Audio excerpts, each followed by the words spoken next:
আচ্ছা, তোমার পরিচয়টা দাও। আচ্ছা, আমি সৌভিক। হুম। আচ্ছা, পদবী বলা পছন্দ করি না ফার্স্ট অফ অল, কারণ মানে সেটা আমার বেসিক এটিকেটের মধ্যে ঠিক পড়ে। আছে, সেটা তোমার ব্যক্তিগত ব্যাপার। থার্ড ইয়ার স্টুডেন্ট, যাদবপুরে থার্ড ইয়ার স্টুডেন্ট। আচ্ছা, আর হচ্ছে ছবি তুলতে ভয়ানক ভালোবাসি। আর ছবি তোলার মধ্যে সব জনরা এক্সপ্লোর করি। সব জনরা বলতে সেটা স্ট্রিট তুলি, কখনো কখনো অ্যাস্ট্রো তুলতে বেরোই, কখনো ল্যান্ডস্কেপ তুলেছি প্রচুর একটা সময় বিভিন্ন রকম ছবি তুলি। আচ্ছা, এবার মজার ব্যাপারটা হচ্ছে যে মানে যে জিনিসটা নিয়ে আমি আপনার সাথে কথা বলছিলাম যে অ্যাস্ট্রো ফটোগ্রাফি বা স্যাজিটেরিয়াস সান যেটা দেখালাম, আপনি বললেন যে এটা ইয়েতে দেখা যায়, মানে সুমেরু কুমেরু সব বিভিন্ন জায়গাতে দেখা যায়, বাট এটা কোনোটাই ট্রু নয়। এটা আমার এই পাশে নেপাল, মানে ইভেন নেপালটা আমি বাদই দিলাম, টংলু থেকে তোলা পসিবল। আচ্ছা, তাহলে এবার কথাটা হচ্ছে আমাকে তাহলে যেতে হবে টংলুতে। তো টংলুতে যাওয়ার রুলটা হচ্ছে যে আপনার যদি আকাশের চাঁদ থাকে তাহলে কোনোদিনও ছবি ভালো আসবে না। আকাশের অমাবস্যার টাইমে যেতে হয়, যখন আকাশে কিছু থাকবে না। আচ্ছা, এর কথাটা হচ্ছে লোকেশান কী করে আইডেন্টিফাই করবো, কোন জায়গায় যাবো না যাবো, সেটা আইডেন্টিফাই রাস্তাটা হচ্ছে লাইট পলিউশন ম্যাপ .info বলে একটা ওয়েবসাইট আছে। সেই ওয়েবসাইটে লাইট পলিউশনের ডেটা দেওয়া আছে। আচ্ছা, আমরা আকাশকে মূলত 9টা ভাগে ভাগ করি। একটা হচ্ছে বটল 1 থেকে বটল 9। আচ্ছা, এবার বটল 9 আর বটল 1-এর মধ্যে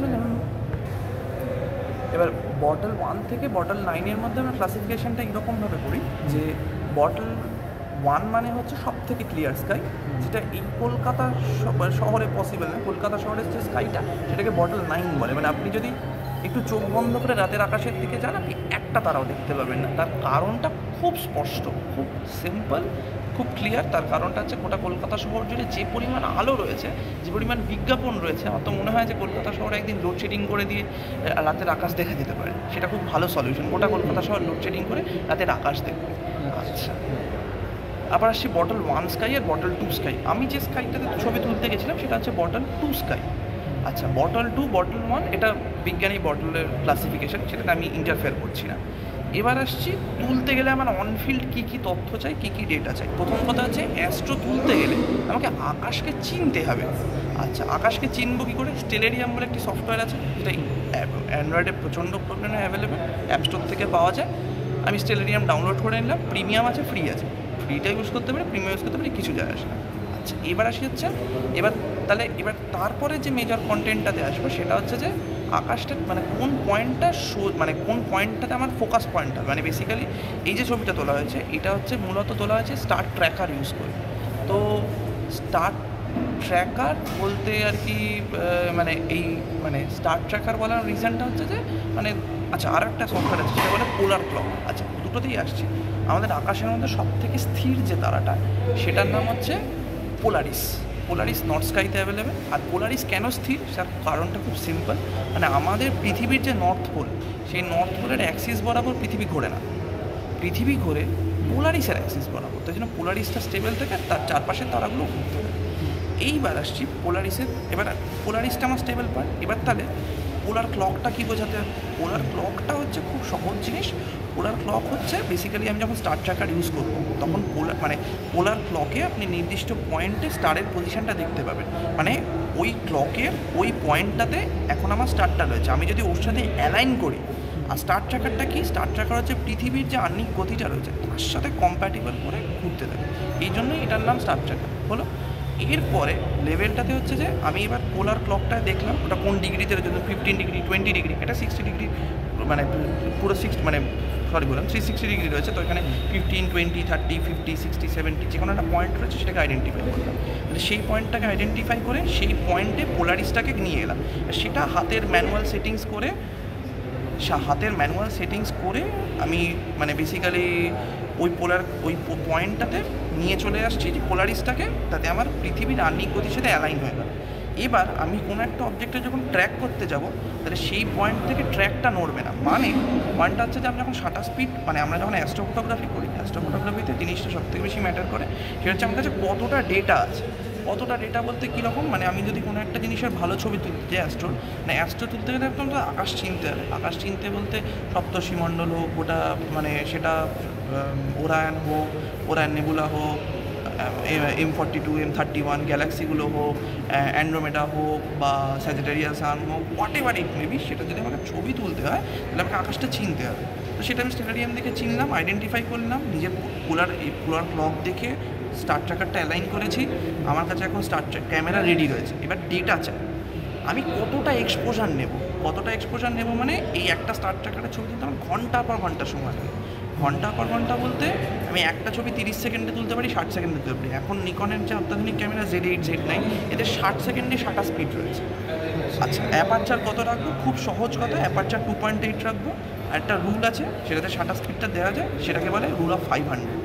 মানে ধরুন আমার ক্যামেরার ফোকাল লেন্থ 16 থেকে 50 রয়েছে, 16 ফোকাল লেন্থ রয়েছে, তাহলে 16 ফোকাল লেন্থ মানে 500 ডিভাইডেড বাই 16, যত সেকেন্ড হয় মানে 35 পয়েন্ট সামথিং হয়, আমি তত সেকেন্ডের একটা ছবি নিতে পারি। যদি আমার ক্যামেরার ফোকাল লেন্থ 30 থেকে 50 ধরুন 50 হলো, তাহলে ম্যাক্সিমাম 60 স্পিড 10 সেকেন্ড হতে পারে। 10 সেকেন্ডের বেশি নিলে ট্রেল আসবে। ট্রেল বলতে কি, মানে আপনার ছবিতে মনে হবে মানে তারাটা পাখির মতন মনে হবে, মানে এগিয়ে যাবে খানিকটা, সেইটা আমরা চাই না, আমাদের এক্সপেক্টেড আউটকাম না। ট্র্যাকারে করলে এই জিনিসটা অ্যাভয়েড করা যায়, সেই জন্যই ট্র্যাকার আমরা ইউজ করি। ট্র্যাকার কী করে, পৃথিবীর রানিং গতির সাথে অ্যালাইন করে যেন হরাইজন্টাল সারফেসটাকে পিছিয়ে দিচ্ছে, ওর স্টারের কনস্টেলেশনের পজিশনটা ফিক্স রেখে দেয়। আচ্ছা, এইবার আমি ছবি তোলা শুরু করলাম। আমি প্রথম অ্যাপারচারটা দিলাম, ধরুন অ্যাপারচার ইউজুয়ালি আমরা ইউজ করি 2.8 অ্যান্ড এল অলের কাছাকাছি।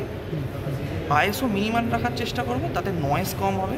টেম্পারেচার যত বাড়বে নয়েজ তত বাড়বে, তো ডিভাইসের টেম্পারেচার কম রাখতে হবে। এটা এখন আমরা বুঝতে পারছি না, আমরা যত high speed camera, advance camera use করবো, সেটা টেলিস্কোপের সাথে লাগিয়ে ইউজ করে, সেটা ডিপ স্কাই অবজেক্ট সেটআপের জন্য সেটা খুব ভালো, সেইগুলোতে লাগে, ইউজুয়াল ক্যামেরাতে লাগে না।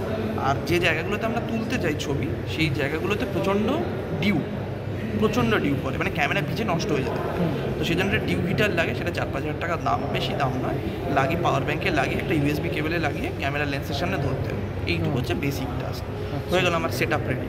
অ্যাপারচার 2.8 থেকে ম্যাক্সিমাম 3.5ও করতে পারি, কিন্তু 5, 6, 7 করে দিলে আমি ল্যান্ডস্কেপ তুলতে যে জিনিসটা ইউজ করি সেটা করলে ছবিটা খারাপ হবে।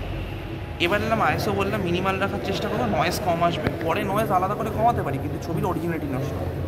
এবার আসছে অ্যাপারচার 60 স্পিডটা আপনাকে বললাম যে 500, রুল অফ 500 রয়েছে, সেটাকে অপটিমাইজ করে রুল অফ 400, রুল অফ 300 করতে পারি, যেটা ইচ্ছা করতে পারি, সেটা আমার হাতে রয়েছে। আমার এখন 3টে সেট আপ রয়েছে, স্টার ট্র্যাকার রেডি রয়েছে, ট্রাইপড লাগানো রয়েছে, ডিউ হিটার লাগিয়ে দিয়েছি, পুরো সেট আপ রেডি। এবার ছবি তোলা শুরু হলো। আমার কাছে দুটো জিনিসের ছবি তোলা যায়। এখনকার ক্যামেরাগুলোতে ইন্টারভাল ফাংশন রয়েছে, 30 সেকেন্ড পর 2 সেকেন্ড গ্যাপ দিয়ে একটা ছবি, 30 সেকেন্ড পর 2 সেকেন্ড গ্যাপ দিয়ে একটা ছবি, নাম্বার অফ ফটোজ 100, 200 করে দেয়, সেটা একটা অপশান রয়েছে। এলস আমি কী করতে পারি, সেটা হচ্ছে যে আচ্ছা, এখানে একটা মোস্ট ইম্পর্টেন্ট হচ্ছে ক্যামেরা সমস্ত সেটিং ম্যানুয়াল করে দিতে হবে। ম্যানুয়াল বলতে focus manual, DNR manual, delight exposure manual, সব ম্যানুয়াল করে দিতে হবে। ম্যানুয়াল ফোকাস কেন করতে হবে, আমাকে যদি কোনো একটা ছবি কনস্ট্রাকশনের ঠিক ছবি পেতে হয়, তাহলে সেটাকে ম্যানুয়াল হুইল ঘুরিয়ে ডিজিটাল অপটিক্যাল জুম করে, নট ফিজিক্যালি পুরো ক্যামেরাটা জুম করে, ডিজিটাল অপটিক্যাল জুম করে, digital zoom R optical zoom তো আলাদা। হ্যাঁ, মানে ডিজিটাল জুম করতে হবে, নট সরি আমি ভুল বললাম, মানে অপটিক্যাল জুমটা নয়, মানে ডিজিটাল জুম করে তুলতে হবে। ডিজিটাল জুম করলে আমি বুঝতে পারবো, যদি ব্লার হয়ে যায় তাহলে আমি বড় করছি, আমি যে 5.9, 11.5 এরকম রেঞ্জে জুম করে, এরকম এক্স জুম করে আর কি ওটা দেখতে পাবো যে কতটা ক্লিয়ার আসছে। যদি বুঝতে পারি ক্লিয়ার আসছে, তার মানে কন্টেন্ট ঠিক আছে। আচ্ছা, এবার বুঝে গেলাম যে আমি ছবিটা কতটা ফোকাস হয়েছে, আমি যে জিনিসটা তুলতে চাইছি সেটা। ধরুন আমার রিসেন্ট একটা কাজের মধ্যে আমি প্লেডিসকে ফোকাস করেছি, তো প্লেডিস হচ্ছে সেই নক্ষত্রপুঞ্জ, তো প্লেডিসকে ফোকাস করার সময় প্লেডিসটাকে নিয়ে প্লেডিসের উপর জুম করে দেখলাম কতটা রেঞ্জে জুম হচ্ছে, হয়ে গেল আমার পুরো সেট আপ রেডি। এইবার স্টার ট্র্যাকার রয়েছে, স্টার ট্র্যাকার ছাড়াও তুলতে পারি, কিন্তু সেটার জন্য আলাদা সলিউশন, স্টার ট্র্যাকার দিয়ে তুলে আলাদা সলিউশন। আচ্ছা, এবার কথাটা হচ্ছে যে এবার ছবি তোলাটা শুরু করলাম। 100 ছবি তুলি। ইউজুয়ালি কনস্টেলেশনের ছবিতে 100 ছবি লাগে না, 50-60 লাগে। আর যদি আমি ট্রেল তুলতে চাই, ট্রেল তুলতে গেলে আমার মোটামুটি কত ছবি লাগে, 200, 250, 300 ছবি মোটামুটি লাগে। ট্রেলে কোনো একটা পার্টিকুলার স্টারকে ফোকাস করলেই হয়, আর কনস্টেলেশন তুলতে গেলে যে কনস্টেলেশন তুলবো তাকে ফোকাস করতে হবে। ট্রেলে কিন্তু ওটা ম্যাটার করে, আর ট্রেলে রুল অফ 500 কাজ করে না। আর একটা মজার জিনিস হচ্ছে, যেহেতু আমি ট্র্যাকার লাগিয়ে তুলি, তাহলে আমার ফোরগ্রাউন্ডটা নষ্ট হচ্ছে প্রত্যেকটা ছবিতে, কারণ আমি অবজেক্টটাকে ফিক্স রাখছি, আমি মানে কনস্টেলেশনটাকে ফিক্স রাখছি। তাহলে আমি অবজেক্টটাকে যখন নিচের ইয়েটা চেঞ্জ করছি, তাহলে আমাকে ল্যান্ডস্কেপটা সেপারেট তুলতে হবে। ল্যান্ডস্কেপেরটাকে আমি F4, অন্য একটা অ্যাপারচার, অন্য একটা শাটার স্পিড, একটা অন্য সেটিংসে সেপারেট ল্যান্ডস্কেপটাকে তুললাম, 5টা-10টা ল্যান্ডস্কেপ তুললাম। আরও এর সেগমেন্ট রয়েছে, মানে যেমন আমি এই সেটিংসটাকে ক্যামেরার লেন্সটাকে বন্ধ করে এরকম 5টা শট তুলতে পারি। সেই 5টা শট বেসিক্যালি যখন আমি ছবি স্ট্যাক করব, ছবির গ্র্যাডিয়েন্টগুলো ইমপ্রোভাইজ করতে কাজে লাগে, মানে গ্র্যাডিয়েন্টটা ঠিক করতে কাজে লাগে। এবার আসছি ছবি তোলা হয়ে গেছে, এবার ছবি প্রসেসিং করছি। ছবি প্রসেসিং করতে গেলে প্রথমে করতে হবে 3টে সফটওয়্যার লাগে, সিকুয়েটার, গ্র্যাক্সপার্ট, ফটোশপ। লাইটরুম অনেকে ইউজ করে, but I won't prefer Lightroom any day, কারণ লাইটরুম ট্রেলে লাগে, ইয়েতে লাগে না, মানে কনস্টেলেশন তুলতে লাগে না। এবার আসছি সিকুয়েটারে, বেস ইমেজ নিলাম। এবার ও নিজের মতন করে 100টা ছবি অ্যালাইন করে নেবে, 100টা ছবি অ্যালাইন করে নিজের পজিশান সেট করে নেবে। ওটা ওর ওপর, ওটা এআই, আমাকে কিছু করতে হবে না, ও আমাকে এক্সপোর্ট করে দিল। তারপর আসছে হচ্ছে এটা গেল আমার সিকুয়েটারের কাজ, সিকুয়েটার স্ট্যাক করে দিল। এবার গ্র্যাক্সপার্টে এলাম। গ্র্যাক্সপার্ট হচ্ছে যখন 10টা ছবি স্ট্যাক করছি, ছবির মধ্যে একটা গ্রেডিয়েন্ট ডেভেলপ করে, মানে কালো থেকে সাদা একটা গ্রেডিয়েন্ট ডেভেলপ করে, সেটা গোল গ্রেডিয়েন্ট হয়, সেটাকে রিমুভ করে দেয় বা ইউজিং এ। এবার আসছি ফটোশপ। ফটোশপে যখন এলাম, আমি ফোরগ্রাউন্ডটাকে সেপারেটভাবে একটা স্ট্যাক করেছি, ব্যাকগ্রাউন্ডটাকে একটা সেপারেটভাবে স্ট্যাক করেছি, দুটোকে রাখলাম। স্কাই রিপ্লেসমেন্ট টুল রয়েছে, স্কাই রিপ্লেসমেন্টে গিয়ে জাস্ট রিপ্লেসমেন্ট ক্লিক করে চেঞ্জ করে দিলাম, খুব সহজ। এবার প্রশ্ন রাখতে পারে তাহলে এই ছবিটা তো অরিজিনাল না, মেটাডেটা যে কেউ চেঞ্জ করতে পারে, ফোরগ্রাউন্ডের সাথে ব্যাকগ্রাউন্ড চেঞ্জ করতে পারে। আমি যদি খুব ভুল না হই তাহলে মানে কোনো এক অ্যাস্ট্রো ফটোগ্রাফার মানে রিসেন্ট তার নিজের কাজের মধ্যে কোনো একটা কনস্টেলেশনের খুব জুম করা ছবি ফোরগ্রাউন্ডের সাথে দিয়েছে, যেটা বাস্তবে সেই কনস্টেলেশন অত জুমে পসিবল না, এবং সেটা অ্যাস্ট্রো ফটোগ্রাফি অফ দ্য ইয়ারে নমিনেটেড হয়েছে। তো পয়েন্ট হচ্ছে এইটার কোনো মান ভাবে নেই, ও ছবির অরিজিনালিটি নষ্ট হয়, মেটাডেটা থাকে না। 100টা ছবি তুলে তার মেটাডেটা থাকা পসিবলও না। আর আমরা যেটা করতে পারি, ম্যানুয়াল মেটাডেটা এডিট করতে পারি, সেটা ছবির সাথে বিশ্বাসঘাতকতা করা। ছবিটা তো ওইভাবে আসেনি, ছবিটা 100টা ছবি এডিট করেই এসেছে। আর বেশ কিছু অপটিমাইজেশন রয়েছে, মানে সেটা হচ্ছে যে যদি আমি কনস্টেলেশনটা আরও পরিষ্কার ছবি তুলতে চাই, তাহলে সেটা বেসিক্যালি আমাকে মানে সেটা ব্রাশ টুল লাগিয়ে সেই পয়েন্টের এক্সপোজার বাড়িয়ে সেই পয়েন্টের কন্ট্রাস্ট চেঞ্জ করে পুরো এডিটিংগুলো চেঞ্জ করে সেটাকে করে আমাকে করতে হবে। সেটা খুব মাইনর ডিটেলস, মানে সেই চেঞ্জ করাতে ছবির অল্টারেশনস কিন্তু হয় না, মানে ছবির অরিজিনালিটি মেনটেন করছে। এবার আসছি হচ্ছে এটা গেল মোটামুটি সবটা বললাম যে কনস্টেলেশন কী করে কাজ করে আর ইয়ে। আর ট্রেলের তো কনসেপ্টটা বললাম, 250-300 ছবি তুলে জাস্ট ওটাকে স্ট্যাক করে দেওয়া, তাহলেই ট্রেল তৈরি। ট্রেলে খুব একটা খাটনি, ট্রেল খুব সোজা। আর বলার মধ্যে হচ্ছে যে কোথায় গিয়ে ছবিটা তুলব, লাইট পলিউশন ইনফোতে গিয়ে আমি পুরো ছবির ডিটেলস দেখতে পাচ্ছি, কোন জায়গাতে কতটা বটল রয়েছে। ইউজুয়ালি ক্লাস 1 আর ক্লাস 2তে ছবি তোলা হয়। ক্লাস 1 যেমন এইখানে আমি রিসেন্ট গেছিলাম মার্চ মাসে হচ্ছে নেপাল, মানে আপনি যে ছবিটা দেখছেন সেটা তোলা হচ্ছে নেপালে গিয়ে। নেপালে জায়গাটার নাম হচ্ছে সাধুদার পঞ্চদার, খুব নন প্লেস না, ফাঁকা জায়গা, ঝামেলা নেই, ক্লিয়ার স্কাই দেখলেই ছবি তোলা যায়। আর একটা জায়গা আছে, এটা বটল 2 বললাম। বটল 1-এর আপনি ছবি তুলতে পারেন হচ্ছে নেপালেই কিছু কিছু রিজিয়ান রয়েছে, বেস্ট হচ্ছে যাওয়া কিরগিজস্তান, কাজাকিস্তান। আরেকটা জায়গায় বটল 1 ভালো পাওয়া যায়, সেটা হচ্ছে লাদাখ। লাদাখে গেলে পাবেই পাবে। মানে আমাদের যে প্রবলেমটা হয় যে আমরা স্যাজিটেরিয়াস নামের হাফ সেকশন পাই হচ্ছে এই যে কোনো রিজিয়ানে গেলে, লাদাখে গেলে ফুল সেকশন পেতে পারি, প্রোভাইডেড আমি লেন্স ইউজ করছি 16 আর প্যানোরামিক শট তুলতে হবে। মানে যে সময় রয়েছে আমাকে দুটো ক্যামেরা দুদিকে সেট আপ করবো, এই হাফ কনস্টেলেশনের ছবি তুলবে, ও হাফ কনস্টেলেশনের ছবি তুলবে, ছবি দুটোকে স্টিচ করবো, আমার পুরো সেট আপটা রেডি। এইটা হচ্ছে, এটা লাদাখে গেলে হয়। মানে লাদাখের বেস্ট লোকেশন হচ্ছে হানলে হচ্ছে মানে হাইয়েস্ট হিউম্যান অবজারভেটরি বলা হয়, সেটা ব্যাঙ্গালোর থেকে হিউম্যানলি ট্র্যাক করে ইসরো। তো বেসিক্যালি ওখান থেকে আপনি মানে ওই রিজিয়ানটাতে ওখানে হিউম্যান অবজারভেটরি বসার কারণটাই এটা, সব থেকে ক্লিয়ার স্কাই ওখানে দেখতে পাওয়া যায়। আর best time to visit obviously এখন, কারণ এখন মানে basically worst time to visit হচ্ছে ডিসেম্বর, জানুয়ারি, ফেব্রুয়ারি, এই রিজিয়ানটা। তার কারণটা যদি তুষারপাত হয়, বৃষ্টিপাত হলে কি আকাশ ক্লিয়ার হয়, তুষারপাত হলে আকাশ আরও অন্ধকার হয়ে যায়। এটা তুষারপাতের বৈশিষ্ট্য, যেন ওই টাইমে না যাওয়াটাই প্রেফারেবল। হয়ে গেল এই সেগমেন্টটা ডান। এবার হচ্ছে যে এটা লাদাখ হলে আর এর বাইরে, ইন্ডিয়ার বাইরে দেখতে পারেন। আর যে লোকে যে কথাটা ভাবে যে সুমেরুতে গিয়ে আমি যদি, আপনি বললেন প্রশ্নে যে আমি সুমেরুতে গিয়ে হয়তো এই কন্টেন্ট পেতে পারি, এটা একদমই না। উল্টে সুমেরুতে মনে হচ্ছে স্যাজিটেরিয়াসটা দেখতেই পাওয়া যায় না। ওখানে সুমেরুতে যা মানে যেমন আমার রিসেন্ট মানে আমার ক্লোজ সার্কেলের মধ্যে সৌম্যদীপদা রয়েছে, মানে আমি যার থেকে শিখেছি তার নাম সৌম্যদীপ মুখার্জি। সে astro photography of the year 2022 winner, গোটা ওয়ার্ল্ড ওয়াইড আর কি। তো মানে তার কাছ থেকে আমার এই হাতে খড়িটা হয়েছে, মানে আমি এখনও সব শিখেছি, কখনোই জাস্টিফাই করি না, তার থেকে এখন অনেক শেখা বাকি। তো তারা ফিনল্যান্ড যাচ্ছে শুধু নর্দার্ন লাইট তুলতে আর স্ট্রাকচার তুলতে। নর্দার্ন লাইটটা মানে অরোরা অস্ট্রালিস আর অরোরা বোরিয়ালিস, এই দুটো ক্যাপচার করবার জন্যই ওরা যাচ্ছে।